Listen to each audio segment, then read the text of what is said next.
मनोहर लाल जी ने 9.5 वर्षों तक हरियाणा की सेवा की।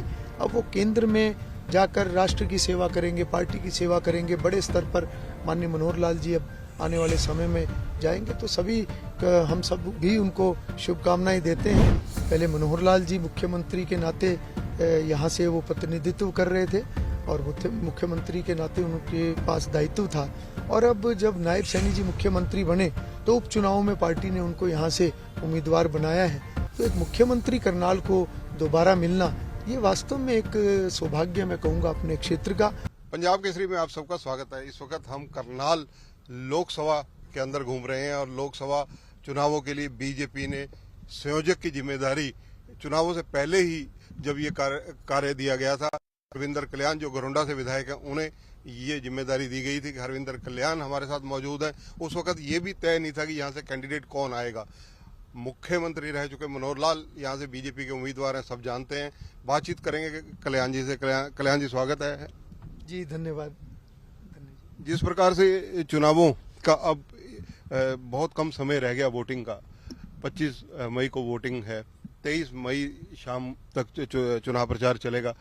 घरोंडा में भी अब राजनाथ सिंह जी आने जा रहे हैं, इससे पहले भी बड़े नेता कई आ चुके हैं। जी, भारतीय जनता पार्टी की जो संगठनात्मक जो कार्य हैं वो लगातार चलते रहते हैं, और जब से चुनाव की घोषणा हुई है मैं समझता हूं कि उसके बाद से सभी कार्यकर्ता और सक्रियता के साथ लगे हुए हैं, और हम लगातार, चाहे वो हमारे लोकसभा स्तर का कार्यक्रम है, चाहे हमारे विधानसभा स्तर पर हमारे कार्यकर्ताओं के सम्मेलन हैं, चाहे हमारे शक्ति केंद्रों के सम्मेलन हैं, या अभी हमारे सभी कार्यकर्ता बूथ पर लगे हुए हैं। और साथ ही साथ जो जनसंपर्क के नाते जितनी भी हमारे जो प्रत्याशी माननीय मनोहर लाल जी जो यहाँ से लोकसभा के प्रत्याशी हैं, वो लगातार जनसंपर्क में वो सक्रिय हैं, और सुबह 7 बजे से लेकर वो रात के 11 बजे 10 बजे तक वो कार्यक्रम करते हैं, बैठकें करते हैं। और मैं समझता हूं कि जितने भी कार्यक्रम अभी तक हुए हैं, एक अभूतपूर्व लोगों का एक प्यार और एक आशीर्वाद माननीय मनोहर लाल जी को मिल रहा है। और जिस प्रकार से उन्होंने 9.5 वर्षों तक हरियाणा प्रदेश की ईमानदारी से सेवा करने का काम किया है, हमने ये देखा है कि हर जगह जहां वो जाते हैं तो जिस प्रकार से लोगों को उनके कार्यकाल में लाभ मिला है, वो एक सम्मान के रूप में जो लोग वहाँ उनको एक लौटाने का काम आज उस उत्साह के साथ कर रहे हैं, वो देखते ही बनता है। खासतौर पर जो योग्यता के आधार पर माननीय मनोहर लाल जी ने एक व्यवस्था परिवर्तन करते हुए एक योग्यता के आधार पर नौकरियां हरियाणा प्रदेश में दी। मैं समझता हूं ये एक ऐसा कदम है जो हरियाणा की राजनीति में कोई सपने में भी नहीं सोच सकता था, कोई कल्पना भी नहीं कर सकता था कि हरियाणा जैसे राज्य में जहां व्यवस्थाएं इतनी बिगड़ी हुई थी, जहां पर भाई भतीजावाद, जातिवाद, क्षेत्रवाद, भेदभाव, यहाँ की एक अलग प्रकार की एक राजनीति हरियाणा प्रदेश की रही है। मगर मनोहर लाल जी ने जब एक हरियाणा एक हरियाणवी एक का एक नारा दिया, और उसके बाद एक समान विकास, भेदभाव रहित सभी कार्य, सबको साथ लेके चलना, और जो मेरिट के आधार पर नौकरियां दी हैं, ये क्रांति हरियाणा के अंदर आई है। और आज मैं समझता हूं कि लोग मनोहर लाल जी को बहुत आदर भाव के साथ उनको जो प्यार दे रहे हैं, और बड़े जो एक मतों से मनोहर लाल जी इस चुनाव को जीतने वाले हैं। अमित शाह जी केंद्रीय गृह मंत्री हैं, वो जिस प्रकार से मंच से कह के गए कि मनोहर लाल जी की जरूरत अब केंद्र में है, और बहुत खुले रूप से उन्होंने एक तरह उनकी पिछले 9.5 साल की कार्यप्रणाली को लेकर भी पीठ थपथपाई। निश्चित रूप से कल माननीय गृह मंत्री अमित शाह जी ने बहुत अच्छे जो माननीय मनोहर लाल जी के बारे में जो बोला है, और उससे पहले माननीय प्रधानमंत्री नरेंद्र मोदी जी भी समय समय पर माननीय मनोहर लाल जी के किए हुए कार्यों की प्रशंसा करते रहे हैं। और कल माननीय अमित शाह जी की जो रैली थी, एक बहुत बड़ा जन सैलाब उसके अंदर उमड़ा था, और उन्होंने जिस प्रकार से माननीय मनोहर लाल जी की आगामी भूमिका के ऊपर भी उन्होंने जो बात कही है, कहीं ना कहीं लोगों के अंदर इस बात को लेकर भी एक खुशी है कि मनोहर लाल जी ने 9.5 वर्षों तक हरियाणा की सेवा की। अब वो केंद्र में जाकर राष्ट्र की सेवा करेंगे, पार्टी की सेवा करेंगे। बड़े स्तर पर माननीय मनोहर लाल जी अब आने वाले समय में जाएंगे, तो सभी हम सब भी उनको शुभकामनाएं देते हैं। और माननीय अमित शाह जी की कल की रैली से एक अलग ही प्रकार से एक जोश का संचार लोगों के अंदर, कार्यकर्ताओं के अंदर आया है। माननीय अमित शाह जी ने जिस प्रकार से धारा 370 खत्म करना और ऐसे तमाम बड़े जो राष्ट्रीय स्तर के मुद्दे हैं उनके ऊपर जिस प्रकार से नतीजे भारतीय जनता पार्टी की मोदी जी की सरकार में आए हैं, कल अमित शाह जी जब उस रैली के अंदर आए तो लोगों का उत्साह देखते ही बनता था। एक चीज उन्होंने और कही, काफी अहमियत रखती है कि करनाल पहले भी सीएम सिटी था, आगे भी सीएम सिटी रहेगा।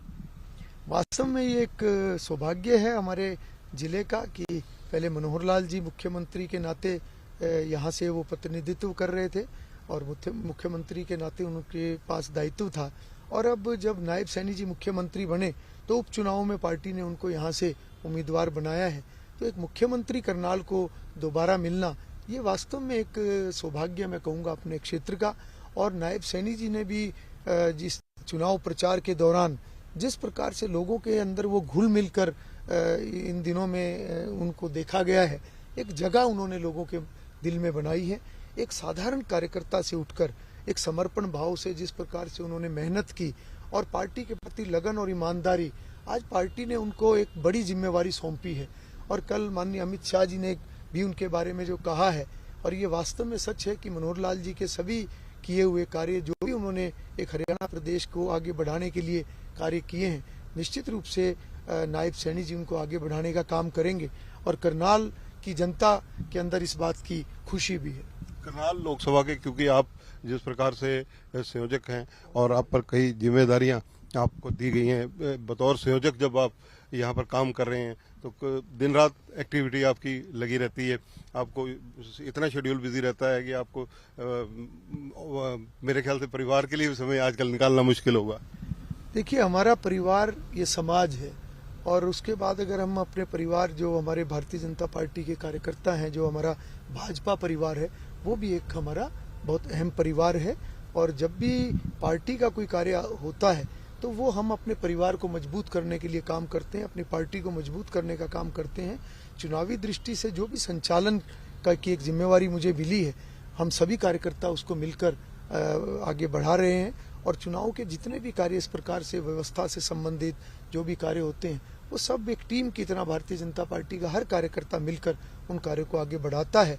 और मुझे खुशी है कि पिछले 3 महीनों से लगातार जब से चुनावी संचालन का कार्य चला हुआ है, तो हर कार्यकर्ता का जिस प्रकार से सहयोग और जिस प्रकार से मेहनत हमारे बूथ के कार्यकर्ता से लेकर मंडल और जिला और सभी स्तर के कार्यकर्ता जो लगे हुए हैं, निश्चित रूप से यही भारतीय जनता पार्टी की खूबसूरती है। धन्यवाद कल्याण साहब, काफी व्यस्त हैं और इस व्यस्तता के अंतर्गत इन्होंने फिर भी टाइम निकाला, पंजाब केसरी से बातचीत की। किसी कार्यक्रम में जा रहे हैं और कार्यक्रम में जाते हुए उनकी गाड़ी में ही ये चर्चा हम अपने दर्शकों के लिए कर रहे हैं, क्योंकि ये बहुत बड़ी जिम्मेदारी इन पर है। संयोजक हैं करनाल लोकसभा के, और यहाँ का कैंडिडेट जो है वो अगर देखा जाए पूर्व मुख्यमंत्री मनोहर लाल जी का चेहरा है। और मनोहर लाल जी जो हैं बहुत भारी मार्जिन से जीतेंगे, यह दावा हरविंदर कल्याण का है।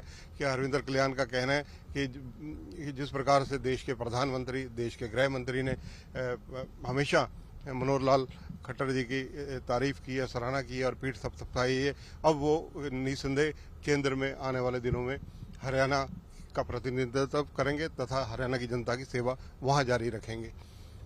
कैमरामैन संजय के साथ चंद्रशेखर धरनी, पंजाब केसरी टीवी, घरुंडा।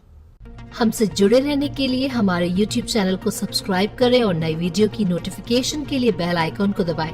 अगर आप ये वीडियो Facebook पर देख रहे हैं तो लाइक जरूर करें और ज्यादा से ज्यादा शेयर करें। धन्यवाद।